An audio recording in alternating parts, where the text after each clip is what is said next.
2025 was a pretty great year for toy hunting. This was a year of change for me as I started the year making the decision that it was time to start parting with some of the clutter that I had stored away. If pieces of my collection are in totes in the basement, it was time to start sorting through them, pulling them out, and selling them. And then I was gonna use the money from the stuff that I sold to start picking up some of the bigger, the more expensive, the grail-like items, the stuff that I've always wanted to add to my collection. And I think I did a pretty good job of that this year. I had some amazing experiences, met so many incredible people, and bought a lot of cool toys. This is the top 5 purchases of 2025. Let's get into it. This year I got to do something I have never done before. I took a toy hunting trip to Europe. I started out in the UK, made my way over to Belgium, and eventually ended up in Norway. And right there in Norway is where purchase number 5 is coming in on my countdown with the Galaxy Fighter and horse in box. You know, it's kind of funny because not too long ago I saw a comment, I think on my Instagram, where somebody had very honestly just posed the question, can you tell me why you and so many YouTubers love these bootlegs and knockoffs? Because I don't get it. And I gotta be honest, like I had a chuckle at that, but that makes total sense. And look, I'm gonna start by saying, not everybody has to love everything, and if you don't get it, that is totally cool. But if you guys have been following me for any time in the past almost 20 years that I've been doing this, you know that these 5.5 inch Masters of the Universe style knockoff bootleg action figures have always been something that I have been interested in. This one is also new old stock, but it has some storage where you can see the box here is worn out. Let's see. And they came with random figures. I'm not sure which one of these. You don't know what figure's actually in there. Look at this vehicle. That one is great. I saw that one yesterday. So I saw this at Ed's house. He's got the dragon in his collection. One seller had this one. Without wings though. Yeah. Wow, this is awesome. Since I grew up with Masters of the Universe as my favorite toy line, it just always felt natural to me to gravitate towards these fantasy-based 5.5 inch action figures with the muscular builds. I love them. And I love all of the Remco versions as well as all of the weird knockoffs and bootlegs. This Galaxy Fighter and horse is something I had never seen in person before. I found this over at the incredible store Skip, and it was one of the very last things, if not the very last thing I purchased on my trip over to Europe. This was new old stock. It was in this box. You never find boxes for these things, so that alone with the incredible bootleggy artwork with the nondescript green castle in the background, like that made it even more worth it to me. The box was open, so I didn't feel bad about pulling out the horse and the Galaxy Fighter. Plus, I will always have the memories of Norway with this piece right here. I had such an incredible trip and met so many amazing and welcoming people while visiting Norwegian ToyCon and Skip that this right here easily finds a place in my top 5 toys of 2025. Number 4 is, hang on, do you guys hear something? It's starting to get a little handsome in here. That's right, coming in at number 4 on my list, how could I not include this guy? It's Handsome Man. Now look, this is making the list because this is so much more than just a weird bootleg or knockoff toy, because this particular figure has become sort of a mascot of this toy hunting channel. This dude's amazing. Who is he? And why do they have so many of him? What in the world is going on here? I mean, what? What is What is going on here? Hold on! It's not even done yet. It just keeps going. I mean, look at that mustache. Come on. We have to at least bring one of these home. Oh, holy crap. I just found a fifth one. This is ridiculous. Okay, guys, major update. I now have 1, 2, 3, 4, 5, 6, 7, 8. 8? 8? Oh my god, this is insane. Christina? What? The most amazing discovery just happened. Okay. I found 8 of this guy. 8. 8 of this guy with his glorious mustache. Well, you needed 8, right? I definitely need 8 of these. You need 8 of them. I don't even know what it is.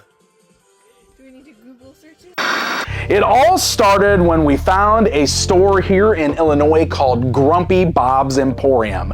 It was a store that I didn't even know existed, I had never visited before, and while we were shopping at the store, there was this amazing moment while digging through a bin of toys.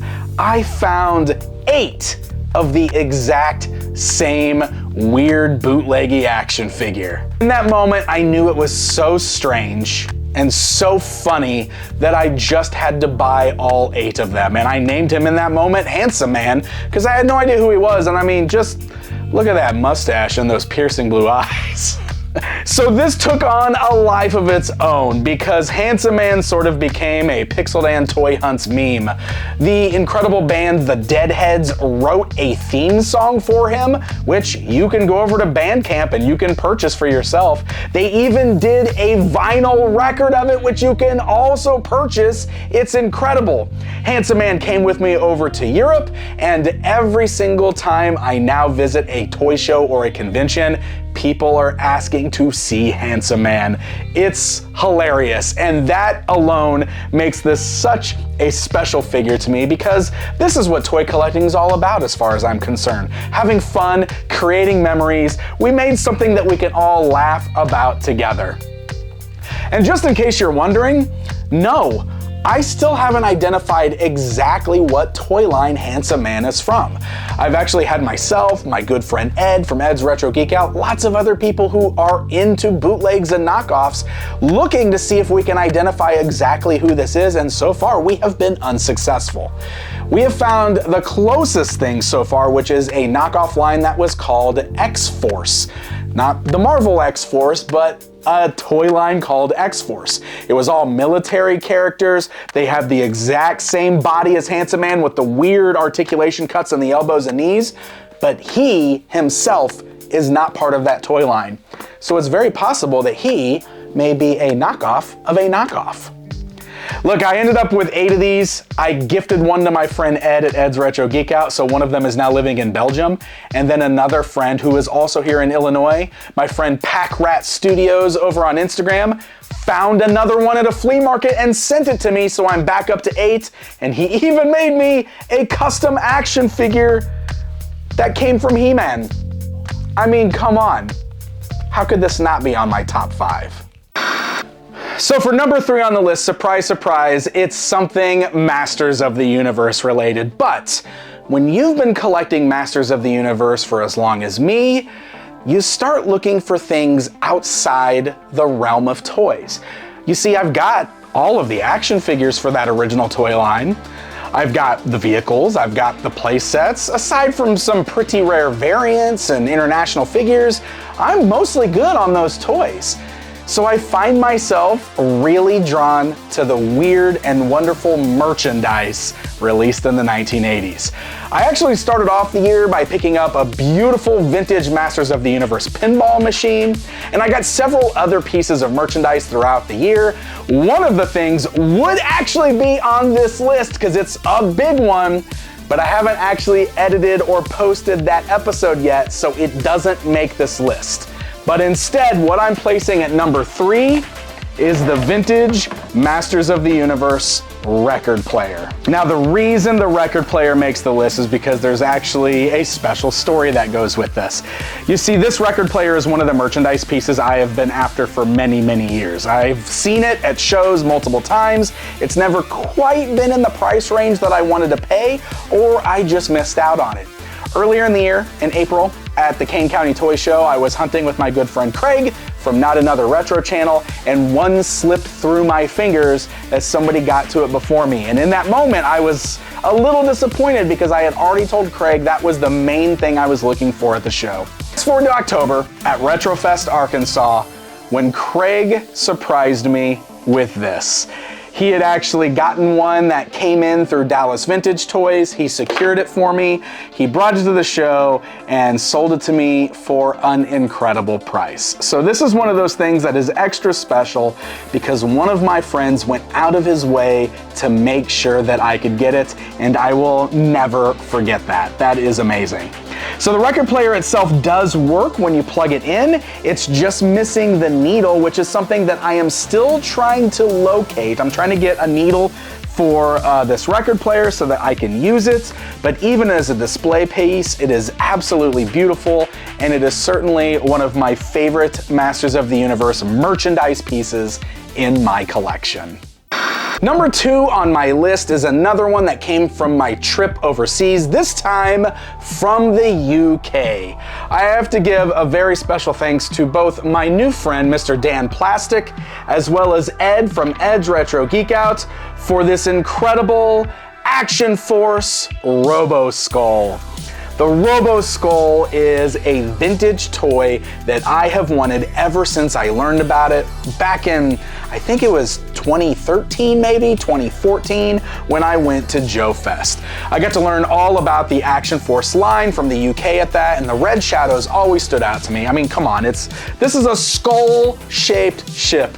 How could I not love this? But this is always something I've been super interested in, and when I got the opportunity to go to the UK, I knew that this was something I wanted to bring home. But we're about to meet someone quite special, so I'm going to give it to you now, Oh my. and you can open it inside. Oh my, yes, we're gonna take this inside because not only are we getting a Robo Skull, but we're meeting a pretty special guest here. Yeah, also thanks to Joe from Western Vintage, so thank you once again, Joe, for hooking this up as well. Yes, thank you so much, Joe, thank you. But we are actually going to go inside this lovely little Starbucks over here. We're gonna meet the man who designed the Robo Skull, Bob Brecken. Mr. Dan Plastic secured this for me. I was able to purchase it while I was there, but even better than that, because of Ed, we got to have coffee with Mr. Bob Brecken, the man who created this toy for Palitoy in the Action Force toy line. We had a lovely afternoon with Bob as we asked him all kinds of questions. He told us so many stories about working for Palitoy, and he even offered to sign my Robo Skull, which how could I decline that, right? How could I say no to having the creator's signature on here? It just makes this piece extra special. Not only did I get a Grail piece, something that I have wanted for many, many years, but I bought it from the UK and met the creator for coffee at the same time to learn about its history. This is also worth noting the second release, so this is the Cobra version that came out later, which is also pretty cool. That's why it's got the yellow striping on there, it's got the Cobra logo on there. I love this thing. The amazing story that goes with this couldn't be more perfect. So that's gonna bring me to my number 1 purchase of 2025, and there could be so many things on this list. Like, it was so hard to narrow this down to just 5 things, but I tried to pick out the 5 things that really stood out, had great stories, and really meant the most overall. And you just can't beat this number 1 as far as I'm concerned. My number 1 pick is the Black Star Ice Castle from Galoob. This is a piece that I have always wanted. This is one of those long-time grails of mine, something that I never thought that I would own. As soon as I started collecting toys in the early 2000s, this has been on my want list. It's an extremely hard to get piece. The castle itself is very fragile and it's hard to find complete. I'll at least try to get as many as I can. Just having it is like amazing. For me, it's like what you're starting with isn't bad. You know what I mean? For sure. For sure. The way that it is. So. Oh my goodness. Oh my goodness. And it has one of the little glow. If you want to lay it down, because I'm getting nervous too. Little demons on the front. Yeah. This is. I am nervous. So like the deal with this is like, it's made of a very thin, kind of fragile plastic. It breaks so easy, which is why this is part of the reason why this is such an obscure piece. Because even like mint and box ones, you don't know if it's broken or not inside the boxes. Like that's how fragile this is. So I have to be very careful transporting this home and figure out where this is going, and then it's gonna stay where it's going. Oh, this is the best. Look at this. Oh, look at this. It's got the box with it. Enter my good friend VHS Crypt, aka Chris, who I really started talking to and got to meet in person for the first time early this year at Hoosier Collecticon. He had this amazing piece for sale with the box, and while the castle itself was not complete, the price was too good to pass up, and getting the box was something that was a huge perk to me because this artwork is absolutely incredible. So I met up with Chris and also had an amazing Hoosier Collecticon, by the way. Met so many amazing people at that show and came home extremely happy with my brand new Black Star Castle. But the story doesn't even end there. So many people saw me purchase this and immediately wanted to help me. First of all, Chris sent me right over to his friend Matt Berger across the way, who gave me another piece for this that I needed that Chris didn't have. Then my good friend Kevin over at Peg Warmers referred me to his friend Chris, who had more pieces that I didn't have, and I was able to make a purchase from him. And then VHS Crypt himself circled back around just within the last month here with even more pieces to help me complete this. With so many people's help, I am almost complete this Black Star Ice Castle. It's not all the way there. There's definitely still a few pieces I would like to have, especially for that front on the outside to make it look really complete. But my goodness, getting something that I've always wanted, but also getting so many people to help me piece it together makes this just one of the greatest pieces that I have ever added to my collection for the friendships made alone. This has been an awesome year for meeting new people and hanging out with like-minded individuals and community really coming together. And that alone is always gonna be my favorite takeaway from a year of toy hunting.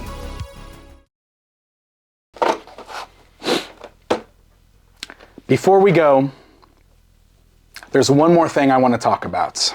While I have had a really incredible year with some amazing adventures and lots of great friends and some cool new toys and just a lot of fun, it was also a year of loss.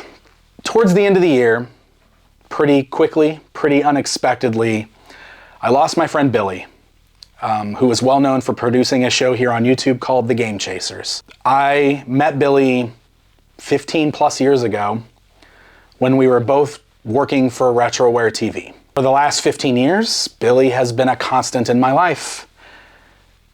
We were at several conventions a year together. We texted pretty regularly throughout the year. Anytime he was at an estate sale, finding toys, he would send me pictures. We would shoot ideas back and forth for potential videos that we might do together someday. Towards the end of his life, Billy expressed the notion that he might have spent too much time chasing nostalgia instead of living in the now. We know this because he said this to friends and family that were around him while he was in the hospital. And to be perfectly honest, when I heard that, it killed me. It hurt me. It hurt me. Because it made me think, you know? It's one of those things where when you're faced with loss, you always start to think about, if only I could have done this.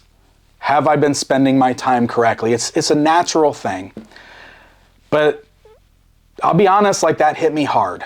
And I was right there doing the exact same thing. Which brings me to this right here. It brings me to this toy and a question that I started asking myself. Why do we collect? Billy was a great guy. He was funny. He was a great person to hang around. He always made me laugh. He was very talented. Game Chasers was always so much fun to watch. His movie was amazing to see him finish. Billy was also a husband and a father, a good father. The last time I saw Billy was at Retropalooza 2024 in October. We had had a great weekend. It was Sunday afternoon. I was close to having to leave to catch my flight home, and I was standing with Billy at his table, and we were just talking about video games and toys and the weekend we had just had. And I look down and I see a box of toys and video games on the floor behind his table, and I saw this Mortal Kombat combat cycle. And I asked him, I said, "Is that yours?" And he said, "Yes."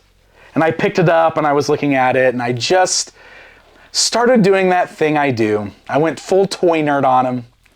I just started rambling about how cool this is, and did he know that this was just reused from the Ninja Force Ninja cycle, and just like how a lot of the Street Fighter and Mortal Kombat figures reused a lot of parts from G.I. Joe. And the whole time I'm going just full nerd on him, he's just looking at me with this smile on his face.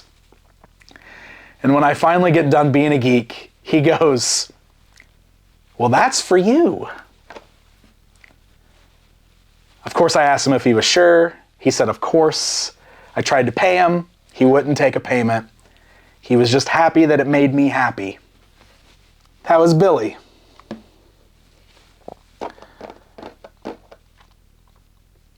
And that is the answer. We collect because it ties us back to nostalgia. It ties us back to happy memories. It connects us to family moments. It connects us with our friends. Collecting toys or video games or trading cards or movies or whatever it is that your passion and hobby is, it brings us together. As I go into 2026, I'm looking forward to so many things. I'm looking forward to new adventures. I'm looking forward to meeting new people. I'm looking forward to finding some new toys to collect. I'm also looking forward to seeing my kids grow, spending time with my wife, laughing, having fun with her. As I go into 2026, the thing I am most looking forward to collecting are more memories. And I suggest that you all do the same, because those are what we will treasure forever. Happy New Year, my friends.